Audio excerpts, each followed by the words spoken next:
Биография героев замка. Застигнутая штормом в открытом море, Аделаида потерпела крушение у берегов Варри, земли снежных эльфов.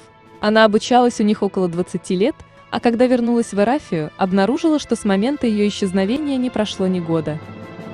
Раньше Адела использовала свои умения только до боя. Когда ей не удавалось убедить командира избежать сражения, она благословляла отряды, вступающие в битву. Сейчас она командует гарнизоном Белого камня. Беатрис была гордостью отряда эрафийских разведчиков, мало чем уступающих следопытам эльфов. Таланты девушки заметила сама Катерина, и теперь Беатрис уже генерал армии. Впрочем, своих прежних навыков она не растеряла, и все так же остается одной из лучших в разведчицком деле. Когда Валеска начала служить в эрафийской армии, она уже была знаменитым стрелком. Сейчас она не только командует своими собственными подразделениями, но и лично тренирует войска лучников. До вторжения криганов Инхам содержал скромный монастырь.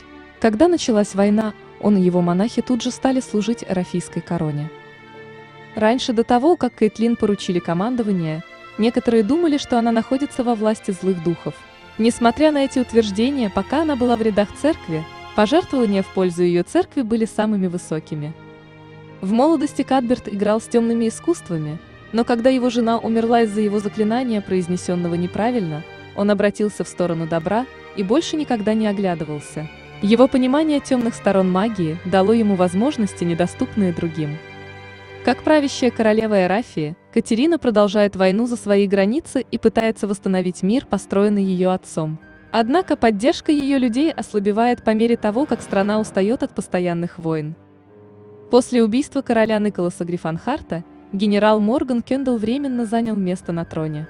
История запомнит его как единственного правителя Эрафии, позволившего врагу захватить столицу Стедвик. Кристиан всегда был больше бродягой, чем рыцарем. Он побывал почти во всех уголках Энрота, прежде чем окончательно пойти на службу в эрафийскую армию. Хотя он очень любопытен и немного мечтателен, его умение вести бой боятся повсюду. Лоэнс всегда считал, что физическое насилие не требуется там, где можно применить правильную магию и молитвы.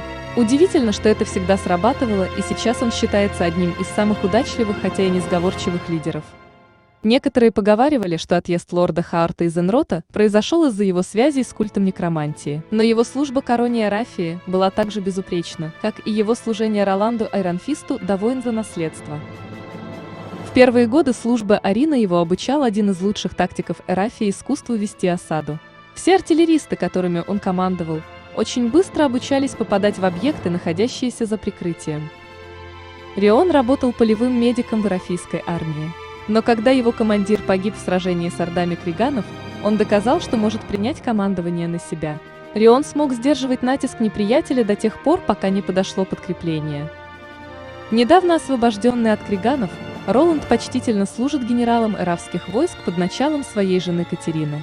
Вскоре эти войны кончатся, и он и его Катерина вернутся в Энрот.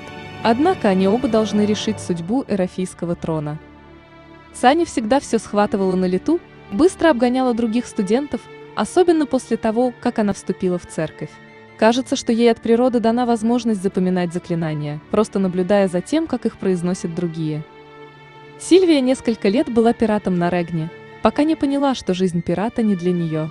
Она нашла для себя новую жизнь в войсках Эрафии и теперь служит в береговой охране, отбивая нападения тех же пиратов, с которыми она когда-то плавала. Следуя примеру королевы Екатерины, Сорша вступает в ряды эрафийской армии и быстро доказывает всем, что она настоящий мастер боя на мечах. Вскоре после вступления в Эрафию криганов она получает солдат под свою команду. Сэр Кристиан – женоподобный мальчик. Его отец отдал все, чтобы он стал одним из самых великих и могущественных военных лордов. Как правило, выдержанный, сэр Мюлих подвержен спазматическим вспышкам неконтролируемой ярости, что заставляло его подчиненных работать быстрее. Тирис очень быстро продвигается по служебной лестнице в эрафийской кавалерии. Это происходит не только потому, что она прекрасная наездница, но и благодаря ее безошибочной интуиции в том, что касается боевой тактики. Она никогда не теряет присутствие духа. Прапрадед Эдрика был первым человеком в Эрафии, которому удалось приручить и выдрессировать дикого грифона. Сейчас семье Эдрика принадлежит самая большая в Эрафии ферма, на которой выводят грифонов для армии короля.